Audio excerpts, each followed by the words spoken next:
Hey guys, it's Riku Mukherjee here for the season finale of the DFS Jags Fantasy Football Podcast as we break down and preview the big game this coming Sunday between the Cincinnati Bengals and the LA Rams. I almost called them the St. Louis Rams there, but we're gonna jump into breaking down the game for you guys tonight. We're gonna all give you our picks, and we're gonna give you some fun props that we like. Last time we were all together was before the wild card round, divisional round. Yeah, wild card round. Wild card. Yep, wild card round.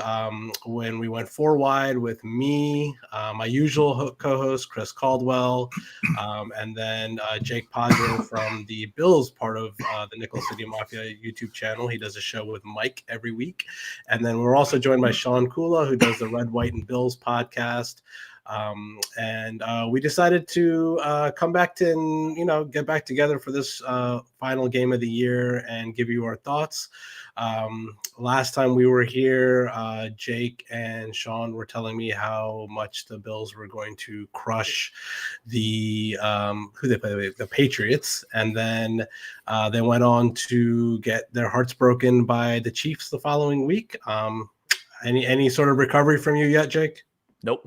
No, Rick, still pretty bitter. Yeah. We should be playing in this game in 4 days here, and we're not. So it's just it's tough to swallow. It's a tough pill to swallow. The only saving grace is that I'm not going to default on my mortgage about 4 times over because ticket prices are absurd. Yeah. And, I could start saving money for maybe next year's Super Bowl. That's about it.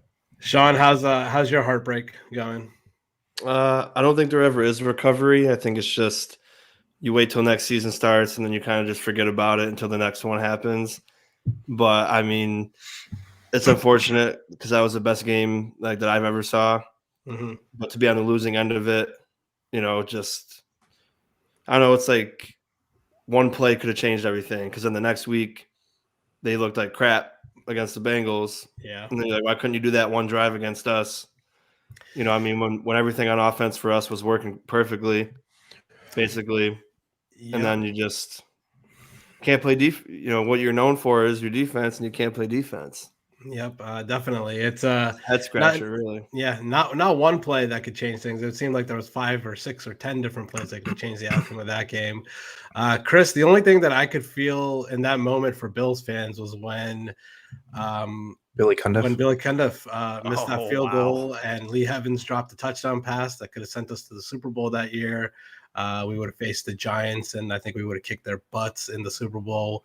I was sick to my stomach for. I'm probably still sick to my stomach because of that. I mean, I don't think I have anything else to compare it to besides that one game. What about you? Probably not. I think that was top 5 upset moment of my life. But for Bills fans, the Ravens fans went through that, and then we won the Super Bowl the next year. Yep. I hope that doesn't happen for you because I hope the Ravens get there. But just you can take that little nugget with you, and best of luck to you next year. So after some heartbreak, usually there's some swift turnaround. Yeah, you guys had Jacoby Jones in that huge game against the Broncos. Yeah, two touchdowns, and he didn't win MVP.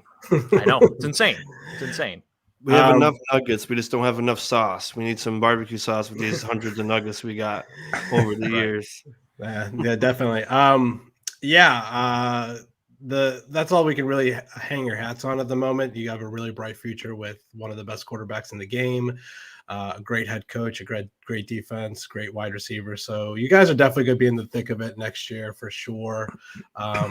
But you guys made some offseason moves already. Well, not really. You guys didn't make any offseason moves, but Brian Daboll left the Bills to become the Giants head coach. So, Jake, do you have any insight on that for the Bills moving forward?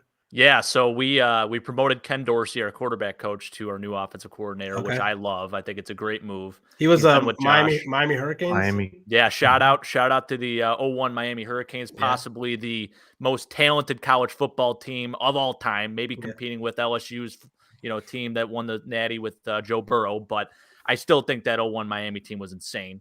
Ken Dorsey, he played in the league a little bit with the Niners. His career touchdown interception ratio wasn't great. It was like 8 to 18, but He stuck around for a little bit. He's got a good mind. He's worked with Josh for Josh's pretty much his entire career.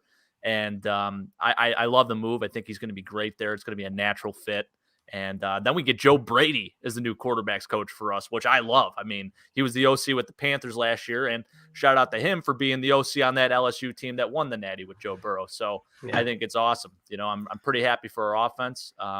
Hopefully we can get some key free agents, maybe Cordero Patterson if we don't end up bringing Isaiah McKenzie back. We'll see. Shawn, what's your outlook on the Bills moving forward? I'm excited for the moves we made with Dorsey and Brady. And as far as Dable goes, I mean, he was always wishy-washy to me. I feel like people think that he made Josh Allen the player he is, but then they don't account to the offseason work Josh did. And when you really think about it, the offensive coordinator, has nothing to do with you in the offseason. He calls the plays. He tries to call plays that fit your offense. And a lot of times you guys, Jake, were like, why are we running the ball 6 times up the middle in a row? Yeah. Like he did a lot of things where you're just like, I mean, I'm just a bum at home on my couch watching this, and I wouldn't do that. Yeah. So I don't know what he's seeing, but, good luck to him. But I think, like Jake said, having Ken Dorsey, a smart mind like him who's, a pass first kind of guy, I feel like it's going to, with the continuity with Josh Allen already, I think it's going to be a great fit. Okay, cool. Before we jump into the game, Chris, let me ask you, as a Ravens fan, what's your just touch on it a little bit. What's your outlook for next season and this offseason coming up with the draft and free agency and stuff like that for the Ravens? A couple of things stick out to me, and I'll keep it short. I could talk for 3 hours on this. Number one is Lamar's contract.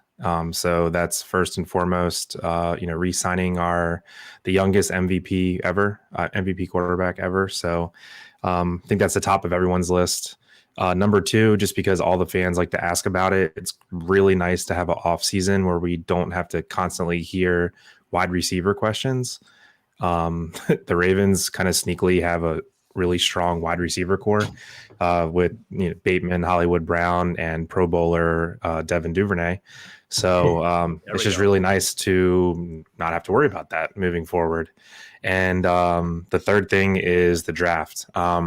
Ravens are notoriously one of the best, if not the best, drafting team in the NFL, maneuvering around the board, making good deals. And we have 9 picks in the first 4 rounds this year. So I'm expecting some fireworks when it comes to that.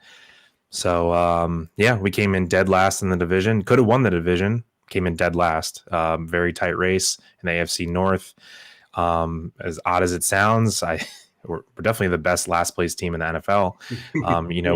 We were probably 1 win away, definitely 2 wins away, but I think maybe 1 extra win got us in. So I have high hopes.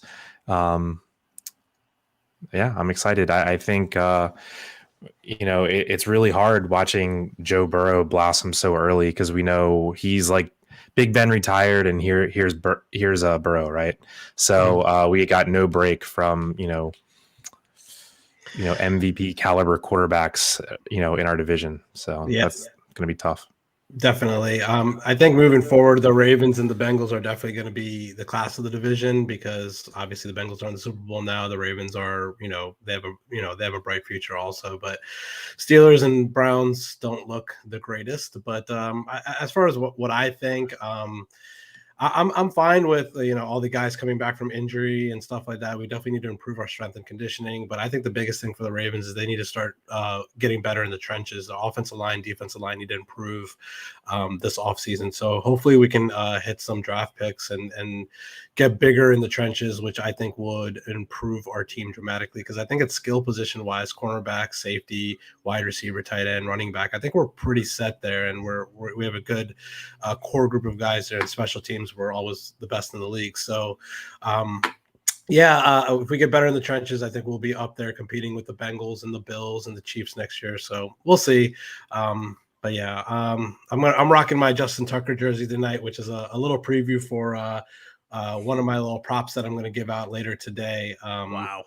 for this game. So we'll get into that a little bit. But first, let's just go ahead and jump into this game. It is the Los Angeles Rams playing host to the Cincinnati Bengals in LA this Sunday. The Rams coming off a pretty exciting win against the 49ers, which they could have easily lost that game if the 49ers safety doesn't drop a point blank interception with 9 minutes to go in the game.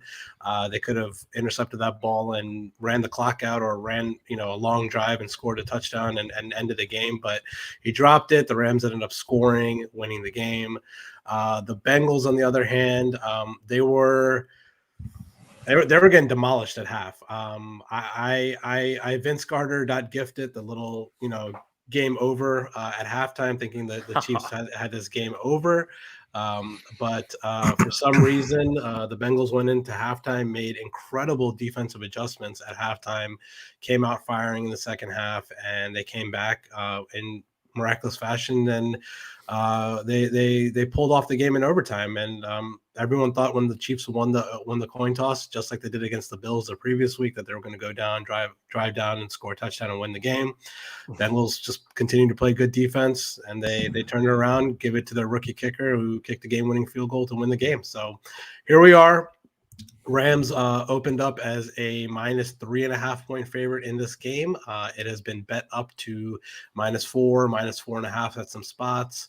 The over-under for this game is fluctuating between 48 and 48.5 points. I'm going to throw it to Shawn first. Tell me who you like in this game and why. I'm going to go with the Rams, and mainly just because the number one thing is the trenches. They're not going to – that defensive line – we've seen the Bengals O-line just get shredded this whole playoffs, and you got a guy like Aaron Donald who's just going to go up against anyone and just obliterate them. And then, with Jalen Ramsey, the best corner in the league out there, he's going to lock up Chase or Higgins, whatever he does, if he's going to travel or if they want him to stay in, one spot or not. But he's going to lock him up, and – they haven't played, superstar players like these guys. You got Von Miller too, a Hall of Famer. So, 3 Madden 99s on that team, I think. But I think it's going to be a hard task for the Bengals to go in there and, try to get past that defense. So I like the Rams in this one, though. Cool. Do you have one score? I'll take a one-score game. A one-score game? Okay. So do you like the Rams to win by more than 4 or less than 4? You think it's going to be a field goal game or a touchdown game? Yeah, I think it's going to be a touchdown. Win by a touchdown. Cool. All right, cool. Jake, what are your thoughts on this game? Man, I'll tell you what. I love the Bengals flying under the radar, and my heart wants me to go with them and roll with them. I love Joe Burrow. I love what he brings to the table. I know you guys are probably so upset about this. You thought, hey, now's our time. The Ravens are taking over the division. Not so fast. Here come the Bengals. But I think I got to – Never thought we'd say that. I know. It's crazy. I think I got to still pick the Rams. It hurts me to do this. I really want it for Matt Stafford too. Shout out to the terrible fan base, though, in LA. My gosh. They showed up to a pep rally with about 500 people there. Shoot, Shawn mentioned it. We have more people show up to the airport at like 11 o'clock waiting for our team to get back home from a flight than the Rams have show up to a freaking pep rally for Super Bowl tickets. So insanely terrible fan base over there. I respect the diehards for sure, but my gosh, that stadium, I think the Bengals fans are going to show up. I don't know how they're going to make it out there, but they're going to do it. I do think it's going to be close. I can't see them pulling it off. I do think it comes down to trenches. I think just skill-wise, offensively, I think the Rams actually do have them beat a little bit. The Bengals have very good young talent, but I just think they're going to be a little too much. The veteran quarterback gets the win, and I'm going to say it's like 34-24 Rams. Okay. So we always bet the over. Yeah. So we have two people, Shawn and Jake, both picking the Rams to cover the spread here. Chris, what do you think? So I was thinking long and hard about this, and I didn't make my decision till yesterday, but now I've really talked myself into it, and I couldn't be more confident. The Rams have the 3 best players on the field, in my opinion. Aaron Donald, Jalen Ramsey, Cooper Kupp. I'm question for you guys before I totally get into the analysis. Do you think home field advantage was baked into the line? You know how typically people say, you get 2 or 3 points home field. Do you think that's part of, like, this line would have been 1 or 2 and it's 4 because of that? Or what's your thoughts? No, No, I don't think so. I think you think they're playing it totally neutral field, even though it's in LA. Yeah, I think so. Isn't that sad? I hate to say that. That's crazy, I feel bad. Right? Yeah, it is. And honestly, if anything, there might actually end up being more Bengals fans than Rams fans at this game. Yeah. And I mean, we even saw it in the Rams playoff games. Like Matt Stafford, when he gets down to like the end zone area, he's having a tough time like communicating with his offense, like hearing the plays and stuff like that. It's so loud because the visiting fans are there just like cheering so loudly that the Rams are having a tough time. So I think it was the end of. Go ahead, Rick. I was gonna say I think the line would be the same if it was at a neutral site. Yeah, I was wondering if you had seen anyone talk about that at all. I haven't, and I was just curious. So yeah, you mentioned the crowd noise is I think it was at the end of the first half of last game. Stafford had to go silent count in his own stadium because the fans were so loud. Yeah. So anyway, it's pretty crazy to me. But Rick, you did, I'm gonna make you eat crow a little bit here. Is I'm pretty big Matt Stafford believer, and you called him Matt Staff fraud. That was a tough take, but we'll see how he shows up here. I mean, he's been waiting for this moment all his life, so I'm sure he's ready for it. But yeah, man, the Rams, they're poised. They have the 3 best players on the field. Odell Beckham is playing like he did 3-4 years ago. Went over 100 yards last game. He looks young again, but I do not think they can beat the Cinderella story that is the Bengals. The Bengals play close ball games. They have so much experience in close games this year. And just a fun stat, if you would have given the Bengals +4 for every game that they've played this year, they've played 20 games. How many games do they win against that line? 17. Wow. Yeah. I was just taking a shot in the dark. I assumed it had to be like an undefeated season. They went 17-3 with a +4 spread this year. Wow. So to me, it's like, they have so much experience in close games. They know how to stay in the game no matter what. If they're down, they have the weapons to come back. If they're up, they have a defense that is opportunistic, creates turnovers, and can, get really good pressure themselves. So, yeah, man, I'm going to pick the Bengals to win, but I'm even more confidently just loving this 4.5 line. If you can get it, that 17-3 is too hard to ignore. Just statistics wise, but also the narrative of Burrow being the first QB ever to win the Heisman, national championship, and Super Bowl. It just seems like, fate. So the offensive line struggles, I'm not going to say I'm overlooking it, but they've given up 12 sacks this postseason, but 9 were in one game against Tennessee. Obviously very poor game plan and outmatched there. But last game, they only gave up 1 sack to Chris Jones and company in KC. So I'm not saying that the Rams aren't better than KC front 4, but they seem to have a better scheme and bringing it together there. So, I think Burrow gets it done in a close one. I'm going 26-24 Bengals. Okay. All right. So we got Chris picking the Bengals, which would be very heartbreaking as a Ravens fan. I do not want to see the Bengals win. I even wore orange. Like you all wore your team colors, and I had to rep the kittens. I'm gonna go with the Rams too, for multiple reasons here. I think, like Jake said, who said it? Somebody said that, but they have the 3 best players in this game in Cup, Aaron Donald, and Jalen Ramsey, and then Von Miller has been playing really well too. I think the Leonard stage is Floyd. going to be a little bit too big for the Bengals in this situation. They have been It's getting not too big for Burrow, man. He just I understand, but I think this stage is going to be a little bit too big for him. I think that I look back at some of these games they played in the playoffs, and they've been getting kind of lucky with tip passes and interceptions and stuff like that. And I think at some point that stuff is going to average out a little bit, and that's not going to happen in this game. And then, I just want to follow up with what Chris was saying earlier. In the Bengals Titans game, they gave up 9 sacks to the Titans, who definitely don't have a better pass rush than the Rams do. And the reason for that, I think, is because the referee crew that was in that game was the number 1 referee crew in the NFL that throws holding penalties. So I think when the Bengals knew that, I think they had a little bit of a fear of getting called for holding penalties and getting drives killed in the situation, and they were playing a little bit softer and caused to give up 9 sacks. Now, how does that translate to this game?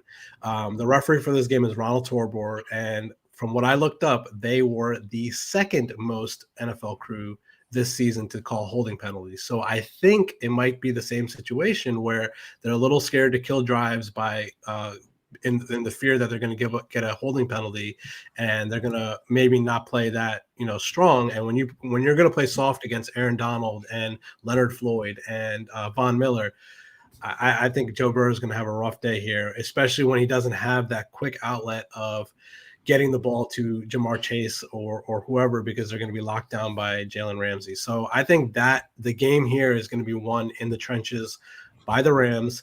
And yeah, you're right, Chris. I did call Matt Stafford staff fraud, and he proved me wrong. And I'm happy for him. And I think this is the legacy moment for Matt Stafford that's going to basically solidify his Hall of Fame career and basically make him a Hall of Fame quarterback when he wins this game on Sunday. So I'm going to go with the Rams. I think they're going to cover the spread. I don't think it's going to be as high scoring as you guys say. I know you guys like the over and stuff in this game. I actually think this game is going to go under. So I'm going to go like 24 17. Yeah, 24-17 Rams in this game. I think they'll get the job done at home, and Stafford's gonna, get a Super Bowl ring, and OBJ is gonna get a Super Bowl ring, and they're gonna win the game this weekend. So that's my take on this game. I think it really does gonna come down to the trenches in this situation, and I think the Rams are gonna pull it off in the end. So, and the other thing is that Sean McVay does know Zach Taylor pretty well since they coached together as far back as Washington. So I think he knows his tricks up his sleeve. So I think Sean McVay has the coaching edge in this situation. So can I ask a question? Since Sure. Sean McVay knows Zach Taylor really well, can we also say that Zach Taylor knows Sean Sure. McVay really well? Of course, Oh, yeah. you can definitely say that. McVay Sean choked McVay it up has in the the last Super Bowl he was in. Yeah. Super Was Bowl. it I don't know. I'm not sold on Zach Taylor. I don't think he's a good coach at all. I think he just like you. To be honest, if Lamar didn't go down, the Bengals wouldn't even be in the playoffs. What I mean? So it's like, is he really, what everyone thinks he is right now? I mean, it's 2-14, 4-10, or 4-12. I mean, 10-7 Super Bowl. I mean, good for them, but I'm just not sold on the guy yet. Sean, do you think the Bengals kind of luck box their way into a Super Bowl appearance?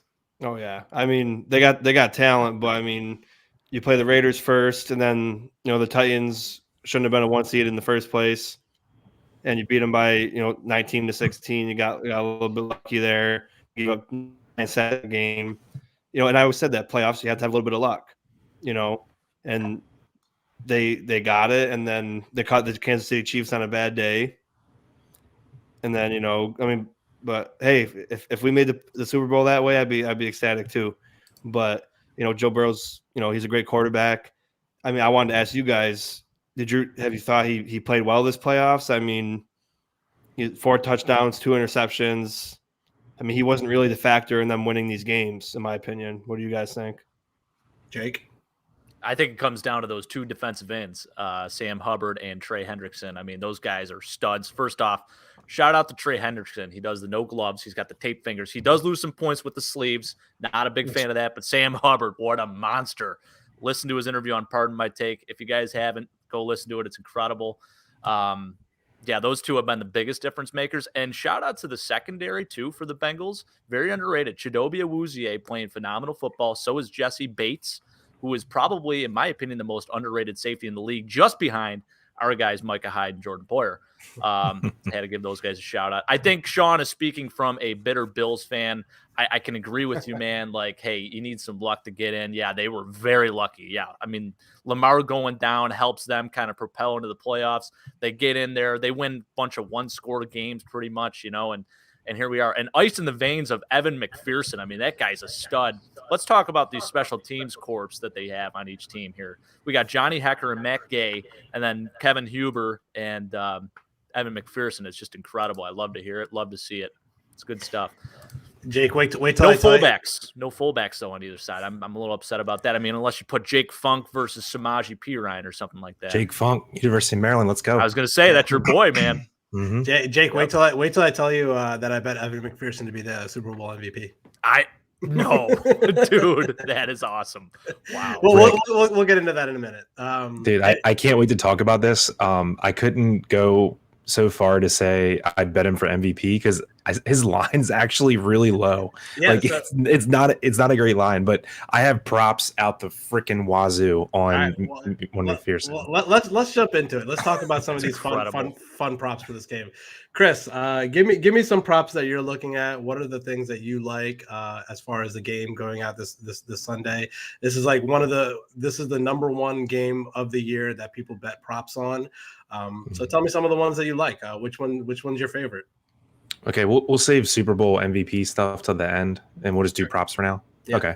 All right. So I'll just there you go. Putting them in right now, Chris. There we go. So I'll just run through a couple that I like, but we can kind of go round robin if you want.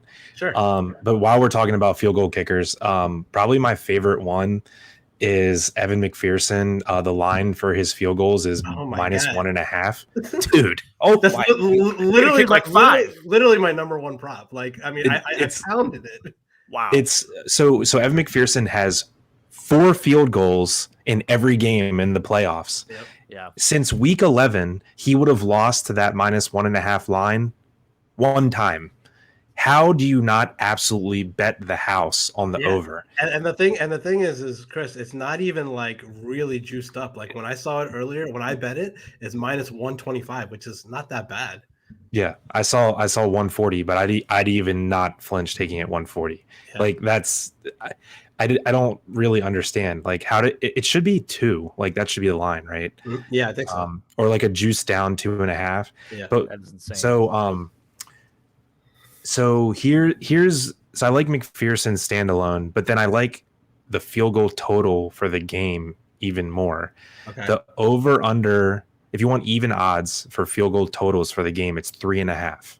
So McPherson could get that by himself, but I think this game is going to be a little bit tentative. McVay is a pretty cautious coach. And McPherson's just a weapon like Justin Tucker. So both sides just have a reason to use the field goal kicker. So 3.5 as the over-under on game-wide field goals, I love. And I even like 4. If you want to do 4.5, the odds are plus 300. So beautiful. I'm loving that. Yeah, McPherson, man, just please smash that. Jake, you want to give me a prop that you like? I mean, I always like to do the anytime touchdown score. I think Cooper Kupp is a lock to score a touchdown this game. I don't know about you guys. I feel really good about it. I know he's got Cheeto Awuzie on that side, but I'll tell you what, that guy's scoring. He's putting up over 100 yards easily all day. Book it. Okay.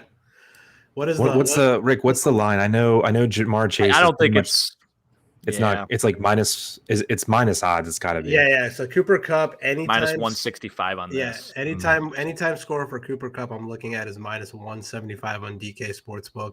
First scorer is plus 500. So he's the odds-on favorite to be first TD. Taking that too. Cool. All right. That's the one I would like. First time scorer. first TD scorer, Cooper Kupp plus 500. Yeah. All right. Shawn, do you like any props? I mean, you guys still all pretty good ones. I'm not really. I've only bet one time in my life, and it was because I got the free 300 on that DraftKings, Caesars. Yeah. and I bet the Bills money line. I won $430. So that was the only time I bet. But yeah, those kicking ones. They seem like a steal, to be honest, because like Chris said, I mean, the Bengals are basically winning on field goals. So for them not to get at least two, would be really shocking. So I could definitely see all those kicking ones come to life and win you guys some money. Okay, cool. I think another thing that helps is, like I was saying earlier, like the Bengals just can't help but play a close game. Mhm. And the closer the game is, the more the field goal kickers come into play. Yeah. If you're throwing up touchdowns left and right in the game, it's 1 or 2 touchdown game, you typically don't see as many field goals. But if the game stays tight, which I think it will be, field goals. Let's go. Yeah. I can All see right. that. What if it's another 13-3 game like the last Rams one? So Wouldn't that be something? we'll get it. Still might win. Yeah, I'll talk about Yeah. that when we get to the MVP props. But my favorite prop, besides the Evan McPherson over 1.5 field goals, because I love that one too. But my favorite line or bet or whatever prop, whatever you want to call it in this game, is going to be over 9.5 points in the third quarter. And I'm going to tell you why. These are two of the best teams in the NFL that come out of halftime and score. And I think that the first half, it's a nervous situation. There could be like situations where, there's running and mistakes and stuff in the first half. So I'm not really sure what's going to happen in the first half, but I think when both teams go to halftime, I think they're going to let loose a little bit in the second half. And I do like the second half over whatever that number is going to be. We don't know that line until halftime, but whatever the line is going to be for the second half, as far as the over total points, I do like that. But right now you can bet the over in the third quarter, which is going to be 9.5 points. I think there's going to easily be two touchdowns or a touchdown and a field goal in the third quarter in this game. So I really like that. And I also really like, what was the other one that I really like? Well, did we lose Shawn? Where'd he go? I think Shawn we lost him for. Oh, there he he is. is. Okay. The other one that I liked was Cooper Kupp. Let me see. You guys all disappeared. Cooper Kupp over receiving yards. I think it's Over 105.5. 100, which hasn't happened in a really long time. yeah. So 106.5. I just feel like I feel like, I don't know about you guys, but I still feel like that number is a little bit low. This guy's unstoppable. There's literally no one that can stop him, and he just gets open and catches over 100 yards every single game. So I really like that over 106.5 receiving yards for Cooper Kupp, and I really like over 9.5 points in the third quarter for the game. So that's what those are my two. That along with the Evan McPherson over 1.5 field goals are my three favorite props in this game. Chris, Yeah, So, that's Rick, an interesting one. That third quarter one, I like that. yeah, I love Jake. it. Yeah, Jake, you I was like anything gonna say, else?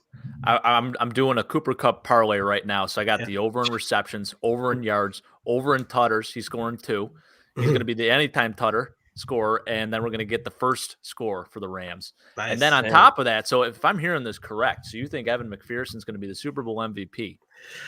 Yeah, They would never let that happen. So It'd be the first guy since Chuck Howley to win MVP as a losing team if they lose, like you say they are. So let me tell you what I did. Okay, this I made 4 bets for the Super Bowl MVP.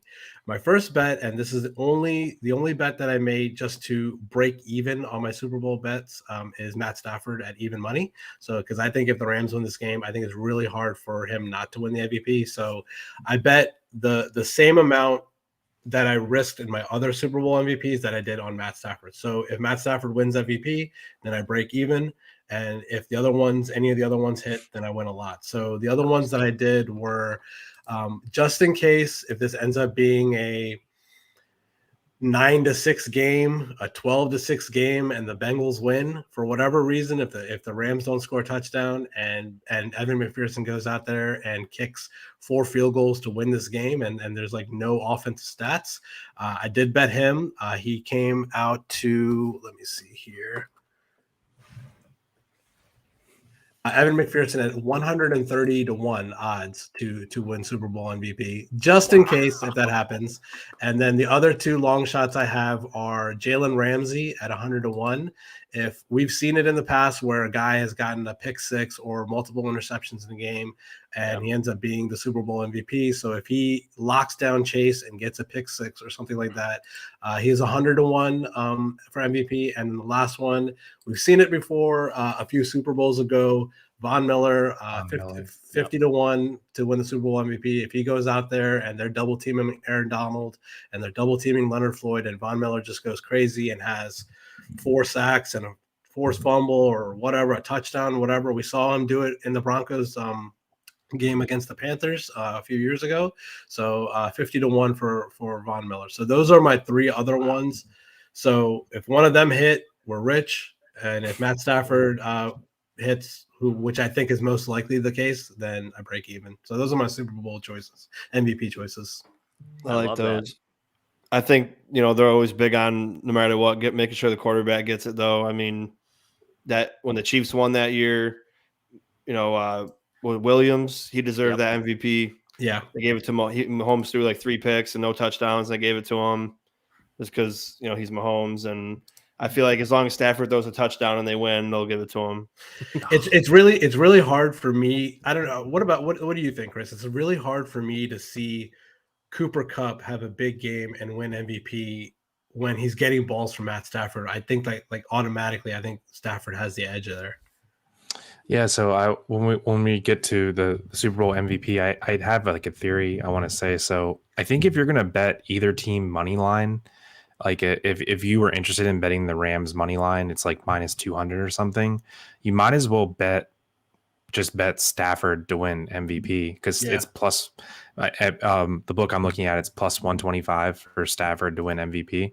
So my thought is, why pay minus 200 juice if more than likely, if the Rams win, Stafford wins MVP. So you're kind of getting the same bet in without really betting it, except you're getting plus odds rather than 2 to 1 negative odds. Same thing with Burrow. I think if the Bengals win, Burrow has even more of a chance to win MVP than if the Rams win, Stafford winning MVP, because if the Rams win, I think there's more other players that could come into the fold. You have Kupp, who was probably in consideration for NFL MVP this year. You have Aaron Donald, Odell Beckham could have a nuclear game. And, the same thing could be said about the Bengals receivers, but for some reason, I just feel if the Bengals win this game, it's because Joe Burrow has a game, right? Yeah. The Rams have a lot of other paths to victory without Stafford balling out. Yeah. The Bengals don't. So let's just get into it, Chris. Who did you bet, or who are you looking to bet for Super Bowl MVP this year? Yeah, so I'm, the line for the Bengals money line, it's like plus 160, plus 165, but Burrow is plus 220. So I'm going to bet Burrow to win Super Bowl MVP. Okay. And then the other items on my card here is Trey Hendrickson at 60 to 1. Nice. And my rationale for that is if we do see staff fraud, it's going to be because Hendrickson is back there. I same thing you said, Rick. If he has 2.5 sacks and either 2 of them are fumbles or one of them's a fumble recovery for a touchdown, and the Bengals win a low scoring game, 17-14 game, how do you not give it to the guy? So I think at those odds, I like him. That's a bad line. The book that I'm looking at right now has 100 to 1 on him. Oh, really? Okay. Yeah. Well, you got Andrew Whitworth you're going up against. That's why. Yeah. Old 40-year-old. I love that. What else? If they win, he gets it was a $1.5 million bonus if the Rams his former team too. How sweet is that, man? Love it. You got any other ones, Chris? Yeah, I like Hendrickson, and I like Jesse Bates. Thanks for mentioning him, Jake. I feel like he is a name that is going to be known so much more next year and the year after that. The guy is ridiculously underrated.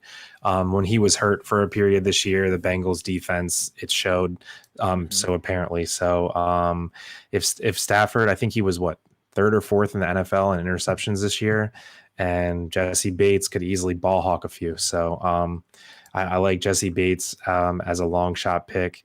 And then I'm with you on Von Miller, man. Is if they just absolutely own the trenches, why wouldn't we see MVP performance out of him? So I'm going to bet 3 defensive players: Von Miller, Hendrickson, and Bates. And then I'm going to bet Burrow plus 220 to basically give myself a better odds on the money line. But yeah, so I just think I hope a lot of people watching this, and you guys too, just bet the Super Bowl. I mean, bet the quarterback to win MVP, whatever team you're going to win, because 9 out of the last 12 years, the winning quarterback has won MVP. So pretty good odds there. Yeah, and in a game that we're kind of expecting to possibly be a shootout, I mean, you got to think that whoever wins that game, the quarterback is going to win the MVP. So that's a good theory to go with. Jake, do you have any thoughts on Super Bowl MVP? I hate the quarterback winning the MVP automatic thing. It's just, I understand it. I know it's probably going to happen. It's like, come on. I like seeing guys like Dexter Jackson. I like seeing the Santonio Holmes, Ray Lewis, the random, Ray Lewis. There you go. Great name. Deion Branch. I mean, the guys that you're not going to, Malcolm Smith, the one year, remember that? That was wild. I like that. I love that story. I think it should go to the guy that played the best game. I don't care if he's the quarterback. I don't care what position he played. I don't care if he's the kicker. Fullback. Hell yeah. I love that. I mean, Larry Zarnoff. If the 49ers were in this game, I'd be pounding Kyle Juszczyk to win Super Bowl. Juice all day, baby. Yep. Absolutely. Yeah, I love Jesse Bates. Shout out to him. Wake Forest. I've been pounding on Wake Forest's chest all year long. Mike can attest to that. Talked about Wake Forest every single show until they finally lost a game. Shout out Dave Clausen. They're building a really good program over there. I know you probably don't like to hear that, Chris. You're a Clemson guy, but they're probably not a threat. Don't worry about it. But yeah, I love Jesse Bates. I think that would be really interesting. You make a very good point with Matt Stafford and throwing a lot of picks this year. I think he threw like 17 picks. Mm-hmm. So there's a chance that maybe a couple interceptions do happen. It really depends. I think it is going to be interesting to see how they, pass block, especially against Sam Hubbard and Trey Hendrickson too. So I like those two. I don't like Trey Hendrickson so much just because he's going up against the old dog, Andrew Whitworth. I think Andrew Whitworth's winning that battle. You can't tell me that guy's not going to play the best game of his career. I know he's been banged up a lot, but this is it for him. He's riding off in the sunset. Shout out to Eric Weddle too, another veteran guy playing in this game. Probably not going to win MVP. I think the only other logical name outside of Matt Stafford and Joe Burrow and Jesse Bates potentially is probably my guy Cooper Kupp. I know we already talked about that a little bit, but I think it could happen. You've seen receivers win MVP. Jules won it a couple of years back. So I think there is a potential with that. Yeah, I definitely agree. For you guys listening out there, the one guy that I would not bet Super Bowl MVP, even though it's tempting, is Aaron Donald, just because his number is ridiculous. He's literally the third favorite to win Super Bowl MVP as a defensive lineman. Like this is ridiculous. Like there's no reason why I could see it obviously, but at 16-1, I'd rather bet Jamar Chase or Von Miller or guys that are just higher odds or like than Aaron Donald. I just think that's a dumb bet. Yeah. Shawn, who do you think is going to be Super Bowl MVP? Well, like Jake said, unfortunately, it'll probably be one of the quarterbacks, but it'd be interesting to see Kupp. And you mentioned the Aaron Donald as far as betting odds goes, but I was just going to say I could see that happening because basically if you don't hold him every play, he's getting through the line regardless if he's double teamed or not. So I could just see him just getting like 3 to 4 sacks, forced fumble. But yeah, I mean Cooper Kupp, I mean after the year he had this year, could have possibly been the league MVP. Maybe it'll be awesome to see him ball out this game, get like 3 touchdowns and 150 yards receiving. He blocks really well too. Maybe him getting the MVP would be awesome, but I think they're probably just going to lean with whatever quarterback wins. Can I ask you guys about that? Like, I think Cooper Kupp should be the NFL MVP this year. Like, do you guys agree with that, or do you think it should be Rodgers or Brady or whoever? Chris, he won the Triple Crown. Yeah, he won the Triple Crown. Like most catches, most yards, most touchdowns. Why doesn't he deserve the MVP in consideration with the other guys? Just because he's not I agree with you. And what he missed Megatron's record by like 16 yards or something like that. Yeah. And Kelvin only had 5 touchdowns that year. Cooper had 16 this year. Yeah. So I quite mean, a difference. The MVP is literally what it says it is. It's the most valuable player. If the Rams didn't have Cooper Kupp, they might not even make the playoffs. Yeah, well, the Rams didn't have Matt Stafford too. Matt Stafford. Now that's an interesting thing that we're talking about there with Calvin Johnson and Cooper Kupp. Matt Stafford was the quarterback for both those guys when they had those record-breaking years. So it is kind of cool. 2 1,900-yard receivers, and Matt Stafford's throwing the ball. Well, Michael Thomas had the 1 year too, I think, right? But I want to comment on something Rick said earlier. He said it would be nice, Stafford's earned it, and he'll be a Hall of Fame quarterback. I mean, do you all feel that way? I mean, he's basically his career is full of garbage time yards and touchdowns, for the last 11 years. So if he wins one Super Bowl and the conversation's over, is that how we all feel? Well, it's funny you mentioned that because I was thinking the same thing. Like, is that all it takes now? Because I ask people all the time, is Eli Manning a Hall of Famer? Then that's exactly who I was going to refer to. Troy Aikman. If it just goes by Super Bowl, because Eli won 2, right? Because look at Rodgers. Rodgers has 1. He's one of the greatest to ever play the game, according to most people. He might be right behind Brady, but Eli's got more rings than him. But people are saying Eli's not a Hall of Famer. Why is Rodgers 1 and Eli's not? So I mean, I think that Eli having 2 rings actually makes him a first ballot Hall of Famer, as crazy as that sounds. If he had less rings, he probably wouldn't be a first ballot Hall of Famer if he had just had 1 ring. But I think Stafford, if he doesn't win on Sunday, I'm not 100% sure, but they really do, as far as the Hall of Fame goes, they really do for quarterbacks look at rings and Super Bowls and stuff like that. So I think if he wins the Super Bowl on Sunday, it guarantees him to make the Hall of Fame, not a first ballot unless they repeat next year or something like that. I think even with them winning, I think it might still be tough. I don't know. I just have that feeling like only made the playoffs 3 times before that, and never brought. They had a couple good years, but. You know what I mean? This success was never in Detroit, really. It's a good conversation. Yeah, I think it's a tough one. Yeah, I think honestly, I think he is a Hall of Fame worthy, but I think it's a to be determined conversation because his career is not done yet. See that. So what's interesting to me is let's just say for the sake of conversation, Eli has 1 Super Bowl, and Stafford wins on Sunday. That we don't even put them in the same class remotely, right? I mean, Stafford just passing the eye test has been the much better quarterback, but because Eli won a couple of, he was 9-7 both times they won the Super Bowl, and luck boxed his way through the playoffs. I'm not saying he didn't have a big part of it, but that's why I know rings are the pinnacle, right? But that's why I think just getting 1 isn't like the automatic ticket, because shit happens. Trent Dilfer has a ring, right? Yep. Joe Flacco has a ring. Yeah, Joe Flacco has a ring, and Joe Flacco is not even in remote consideration for the Hall of Fame. Yeah. Nick Foles, Jeff Hostetler. I won't talk about that one, but Jake, let me ask you a question. So in their careers, since we're on this topic, who do you think was a better quarterback between Eli Manning and Phillip Rivers, between those 2? I think Philly Rivs all day. I mean, his numbers were insane. So that right there in itself tells you how much the Hall of Fame values rings, because Phillip Rivers never won a ring, and he's borderline. I think he's still going to make the Hall. I still think he's going to make the Hall of Fame, but he's definitely not a first ballot Hall of Famer. He's maybe not even a second ballot Hall of Famer. So the difference between him and Eli is 2 rings, and people are talking about Eli being a first ballot Hall of Famer, and Rivers, maybe making it 3 or 4 years down the road. I hate the formula is bogus. It's dumb. I get it. Hey, if your team's winning rings, obviously the quarterback's usually playing pretty well, but I don't think that determines everything. I think the Hall of Fame is an individual award. It's not a team award.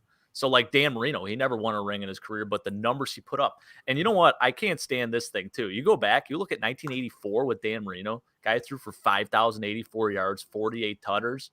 That's insane for back then. I mean, the numbers that this guy put up, and the talent that he actually had. He wasn't just putting up garbage time numbers. I mean, they still got to the playoffs. They made the Super Bowl that year. And, obviously he didn't get a ring, but like, you can't leave that guy out of the Hall of Fame. Is he a first ballot Hall of Famer? Of course. I mean, talent wise, this guy is one of the most prolific passers of all time. So I feel like there's that side of it too. Like, there's guys like Phillip Rivers, Dan Marino, guys that put up Dan Fouts, that's another name too. Guys that put up insane numbers that have it all, even Aaron Rodgers, he only has one ring. Like, but that guy's probably the most talented, maybe the most talented passers of all time, just by what he can do with his arm talent alone. So I think the Hall of Fame is an individual award. I think the rings are a bonus. The overall impact I think that player makes is more important than rings. Should be like the NBA Hall of Fame. Just let everyone in. NBA Hall of Fame. No, we won't go there. All right. Well, we can save that conversation for maybe an off-season show or something like that. But let's get back into this game. Chris, do you have any other props that you're looking at? Anything else you like in this game before we talk about our key matchups? Sure. Yeah, I have like two more that I like. So McPherson's far and away my favorite. So that's what I think my big money's going on, the kicker. And then two more that I like a good amount is Joe Burrow rushing yards. I'm seeing it at 12, but I've seen it anywhere from 10 to 15. So I like the over on that for the sole purpose of, we all know Rams will win in the trenches, and when your offensive line is bad, you have to run. So I think he could hit this just in one rush, where there's a man coverage called or something, and he slips out and has a 13, 14-yard run. I like this one a lot. So we know he's going to be moving around. He's not the most fleet of foot, but I think he only needs, two solid first down runs to beat this one. And then my last one's a little bit more of a fun one, but I actually really like it a lot. It is over 2.5 players to attempt a pass, even money. Nice. I think that there's going to be an Odell Beckham trick play where he throws a ball, or a Philly special, or a fake punt. So I don't know. I just feel like Super Bowl, you call it all the stops. You look in the dust off the back of the playbook. I think someone's going to throw a pass that's not a quarterback. All right. Cool. Shawn or Jake, you guys have any other thoughts about props or anything like that? I'm going to give a couple fun props before we move on to our key matchups. I mean, we got to talk about I don't even want to talk about a coin toss, but we're probably going to have to address this. I'm going to get to that in a second. National anthem. Who's singing the anthem? We got to talk about that. I'm going to get to that in a second also. All right. We'll wait on it. Do your fun ones, Rick. All right, cool. Yeah. All right, so before the fun ones, I'm going to say that two other prop bets that I made was Samaje Perine over 1.5 receptions in this game. One thing that I didn't notice when the Bengals were trailing last week against the Chiefs, Samaje Perine was in more often than Mixon was, especially on third down, and he was dumping down to him a lot. So I think Samaje Perine had like 4 catches last week or something like that. So I do think the Bengals are going to be behind in this game. So I do see him getting a couple receptions in this game. So the over 1.5 receptions for Samaje Perine. And the other one that I like, and I heard this on a different podcast, is the first touchdown is going to be from a player with jersey number under 23.5. So you got that line? Yeah, I saw that line. I saw that line. Yeah, go ahead. What were you saying? On the book I looked at today, it's 15. 15? Is the over under. Yeah. Oh, no.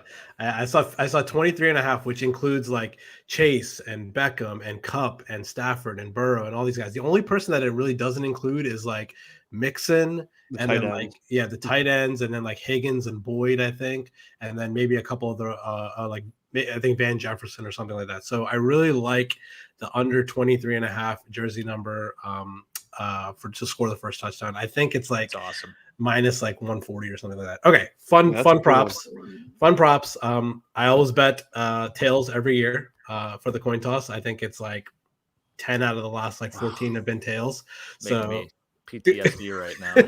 Yeah, exactly. Yeah, Josh Allen called tails one time. Why are you calling heads? Even in the Bengals game, the guy called heads. I was like, call tails. You're gonna get the ball first. I think he did call tails though. He did call tails. Oh, did he? It was tails never fails. That was 9-0 this year calling tails, and then he was 0-2 in the Chiefs game. Oh, with tails. I swear he called heads. Okay, so Oh yeah. no, we know it's terrible. All right, coin toss, Horrible. tails, and then I did a little research on the girl that's singing the national anthem. I forget what her name is. She's an African American country singer, and Wow, I just okay. feel like those two things combined together, where like I feel like the Patti LaBelle's of the world, they like to draw it out a little bit, and then on top of that, it's a country singer, which is a little bit more slow paced. I'm going with the over 1 minute and 40 seconds. For the national anthem. Book it. Those are your two pregame props. Mickey It's Guyton. going to be 141. Yeah, I have no idea who she is, but there you go. That's amazing. So you guys know who Peter Bradley is? He's been blowing up the chat here. Peter, Yeah, that's our boy appreciate it, man. Pete. That's my boy Love Pete. that, man. Pete. He's Thanks for saying coming over by, on the Pete. national anthem. Her time to shine on the biggest stage. Couldn't agree more.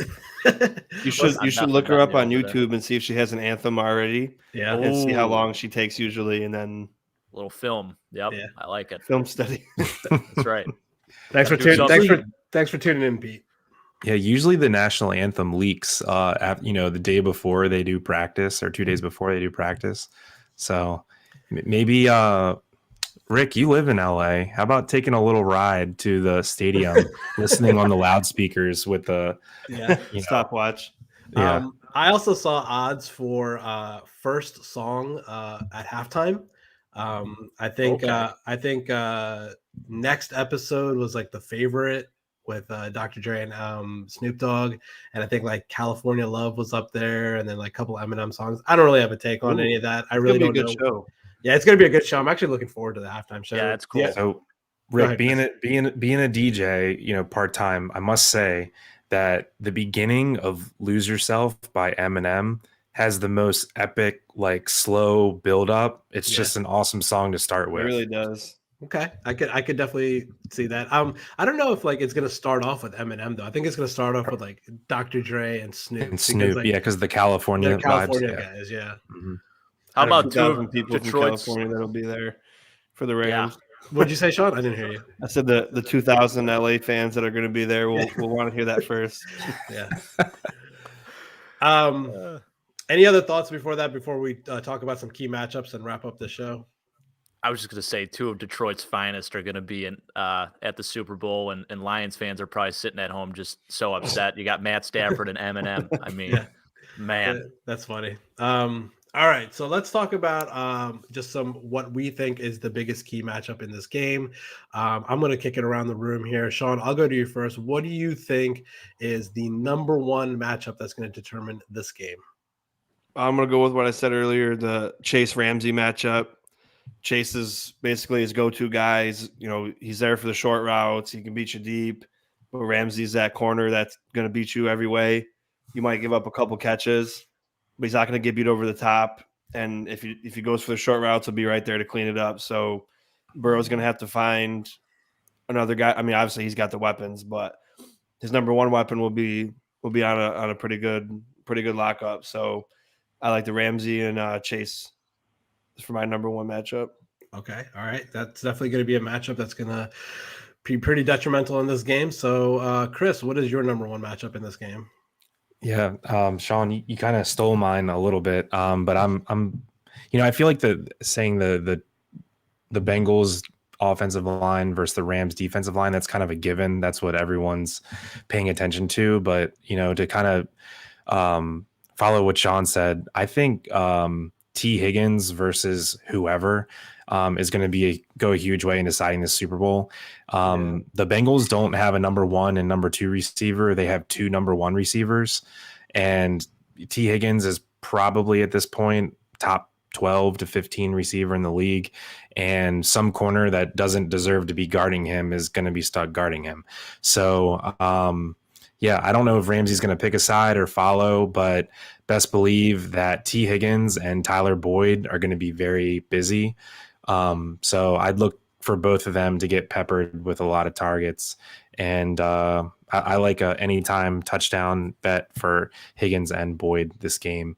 And while I'm talking about Bengals pass catchers, what's the injury news on Uzama? I think know. it's a big deal. You haven't looked. No, me neither. I heard Because it wasn't. I heard it was MCL, but I think he said he's going to try to play. He said he wouldn't. I cannot imagine. I cannot imagine he's going to play. I tore my MCL. I couldn't walk, but some people tear theirs and they can. He has a sprain, right? I don't think he's all the weird. way.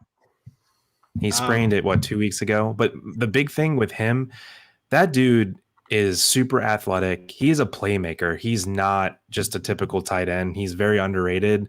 But their backup tight end, Drew Sample, straight up blocker guy, is gonna. He has no threat in the offensive game.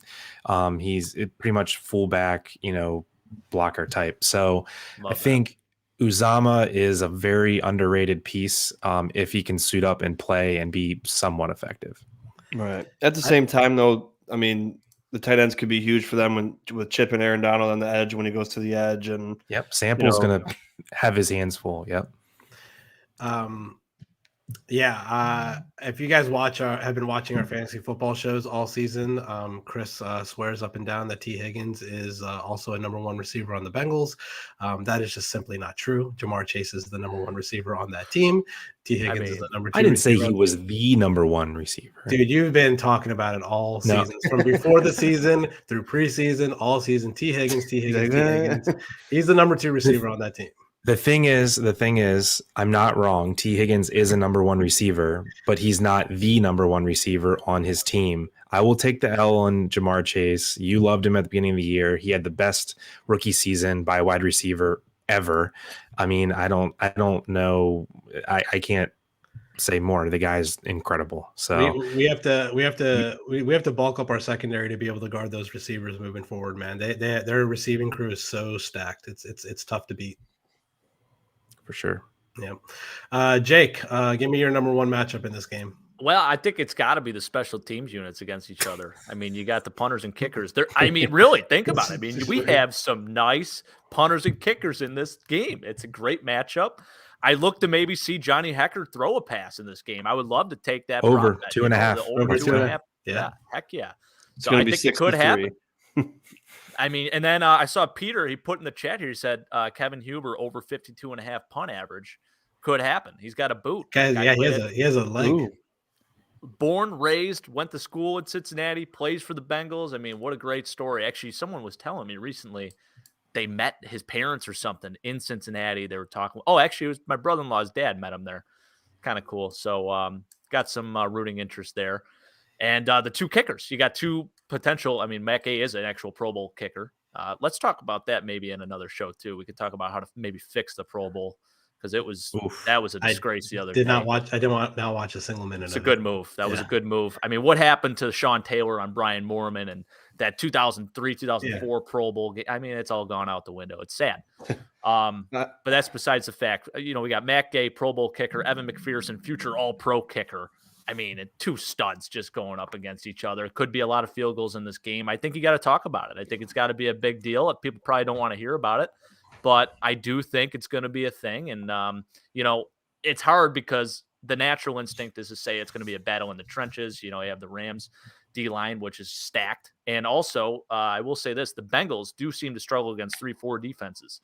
So there is some definitely a disadvantage there, in my opinion. That's when the Titans 9 sacks with their 3-4 defense. So, and then the other side, obviously, but yeah, battle of the legs. The big legs. That's that transitioning to what my biggest matchup is in this game is obviously going to be Rams defensive line versus the Bengals offensive line. I think, like I said earlier, Bengals offensive line is already a weak unit to begin with. And then on top of that, they're going to probably play a little soft because they don't want to get those offensive holding penalties. So I'm expecting a big game from Von Miller, Leonard Floyd, and Aaron Donald. They're just going to be in the backfield, which, like Chris said earlier, which is going to lead to, I like the Joe Burrow over rushing yards. Like he said, he's going to obviously not going to get sacked every time. He's going to break the pocket and run for some yards. So I definitely like that. But I definitely like the matchup for the Rams in the trenches here, which is going to lead to a victory for them, I think.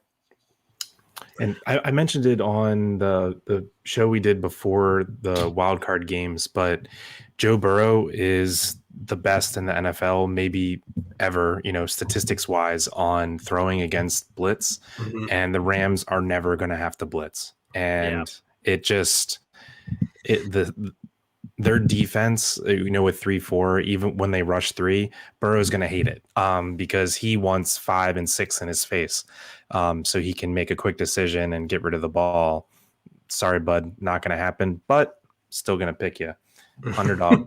Hey, I like that, Chris. He did it against the Raiders when the Raiders didn't blitz at all in that game. I know. Yeah. What was the score of that lost game? that one. I don't remember what the score was in that. It was close. It was a like 3-point game. Yeah, McPherson won game. that one. Yeah. Yep. I mean, if you think about it, McPherson won 2 of them. No, 3 of them. Basically, he's basically was the deciding factor in all 3 of them. So, Jake, put biases aside for a second, but do you think that this was the best NFL playoffs you've ever seen in your life?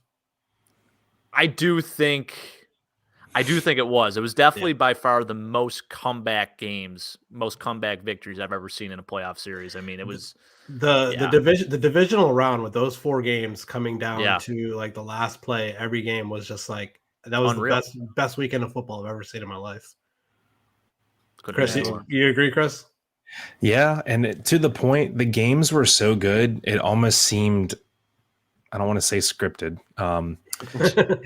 Just say it. Just say scripted. It's human instinct as a referee a little bit to, want to see a close game. I'm probably like going off the rails here, but the NFL is a business before anything else. They want people to watch the whole game, watch all the commercials, blah, blah, blah. So I'm wondering if more and more that plays into it, over the years, and they want close games because they're going to get better ratings with close, dramatic games. And I'm not saying that has everything to do with it, but I'm saying if you take 2022 and compare it to 2012, you're probably seeing more close games than normal. Just it's my feeling. I don't have stats to back it up right now, but there's a shit ton of close games in the NFL this year.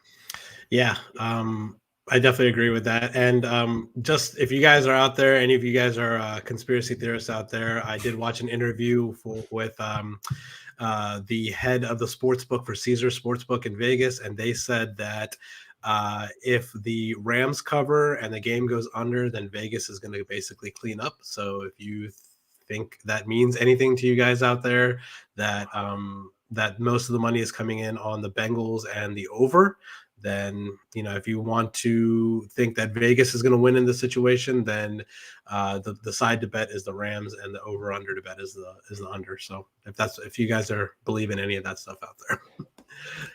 All right. We're going to wrap up the show here. I'm going to kick it to Shawn. I'm going to let you go ahead and plug your podcast.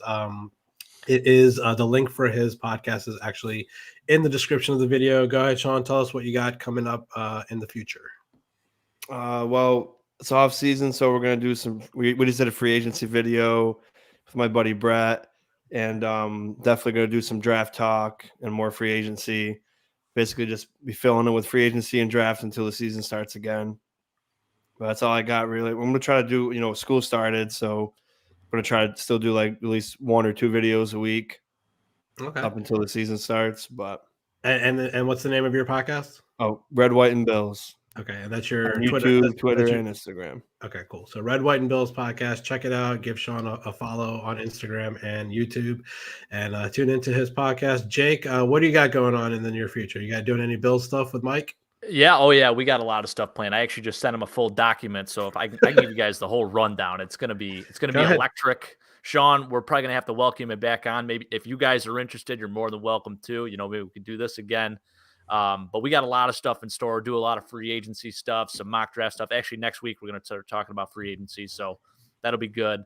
A little combine recap, some top positions in Bills history, top 5 positional players, maybe top 5 fullbacks, somewhere throw that into the mix. It's going to be fun, guys. I have a lot of content in my brain here. Just got to get it all out on paper. We're going to schedule it ahead. So yeah, stay tuned. It's hopefully going to be maybe weekly, bi-weekly basis. So we're excited. Cool. The combine, the number one thing I hate in the NFL.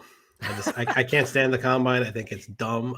Guys running around in their underwear, and then that determining whether or not they're a good football player. I like watching film. I like watching game tape. I love that. Seeing what they do in game situations. But I get it. We want to see how fast these guys run 40s compared to others. Whatever, it is what it is. Chris, what do you want to do this offseason with me? Yeah, so as people that are familiar with the channel know, Rick and I have a fantasy football show that during the year we do every week. And in the off season, we won't be at it every week, but I'm foreseeing 3, 4, 5 shows talking about different types of fantasy football. I'm currently right now in a dynasty startup draft, 14-team league. So I'm about 5 rounds through that, 4 days into it. So really fun types of fantasy football out there that, most average users haven't done yet. We're just going to kind of show you the ropes on those kind of leagues, auction leagues, dynasty leagues, and show you, some tips and tricks how to start one of those up and how to dominate. So we'll be doing some fantasy talk in the off season. Definitely want to do another mock draft. That was really fun. We did a live mock draft on the channel, and you guys are definitely welcome. A mock fantasy football draft, not an NFL. Yeah, mock fantasy football draft. Yeah. And then definitely some NFL draft stuff. We all got to get together for NFL draft. Absolute best month of the year, leading up to NFL draft. Looking at all the mocks, trying to get an idea of where every team's going, and let's get together and talk about guys in underwear. I do a full 7-round mock draft. Love that, by the way. I do a full 7-round mock draft. So if you guys are interested, I'll shoot it over to you guys. You can give me your analysis, give me your thoughts. Right. I do it every year. I'm really into it. I spend probably way too much time on it. My wife probably hates me for it, but it's fun. Yeah. So, go. What were you saying, Shawn? I was gonna say something funny. I like when I can bench press more than some of the players, like more reps. That I'm like, oh, maybe I could still make it in the NFL. Let's go. Yeah, but it's not many, but I could do it more than a few. Yeah, the reason why the perfect example of why I don't like the combine is Orlando Brown Jr. The guy was phenomenal blocking for Baker Mayfield in college, and he just had a bad combine. Dropped down to, what do we draft him in the second round of the NFL draft? When in reality, maybe in the third round. In reality, he should have been a first round pick, and now he's the starting left tackle for the Chiefs. So, I mean, it is what it is. I get it, but that's what it is. But I will say that for me, after the Super Bowl is a very big lull period in sports for me. I hate the month of February when it comes to sports until March Madness. I love college basketball, so I love March Madness. And then April for me is like one of the best months of the year for sports. I know everyone loves football, but I got the Masters at the beginning of April. We got beginning of baseball season. We got the NFL draft at the end of April. So April is a very good month that I love when it comes to sports. You come into Maryland for Orioles opening day? No, I don't. I think I'm done being an Orioles fan, to be completely honest with you. I think I'm. Oh my gosh, dude! Okay? All right. Listen, do we have witnesses? Because if Rick says this and we hang up this phone and he really means it, when we win the World Series in 2028, he's not invited. That's right. All right. Well, in reality, I cannot not be an Orioles fan, but he took it back already. I knew it. But it's always greener on the other side. Yeah, but we'll do these shows in the off season. We'll obviously tweet them out and put them on our social medias when we do them. So follow us on social media. I will continue to do a weekly golf show with Tony on the Nickel City Mafia page. So tune in for that if you guys like golf. We just put out our waste management preview yesterday, so check that out. I have a little Justin Thomas Rams parlay for this week. So if Justin Thomas wins the tournament going into the Super Bowl, I might hedge a little bit on Bengals money line. We'll see. I'll tweet it out. We'll see how that goes. But what's that payout? I think it's like 70-1, something like that, like 65-1. Awesome. If you guys enjoy our content, please subscribe, hit the like button, tune into Red, White, and Bills podcast for Shawn. Tune into the Nickel City Mafia page for content from Jake and Mike, who is behind the glass. Thank you for everything you do behind the glass, Mike. And we have 3 for the Rams and 1 for the Bengals on this show. We'll see how it goes. Enjoy the Super Bowl this weekend, and we'll see you guys next time. All right. Hey, go Bills. Go Later. Bills.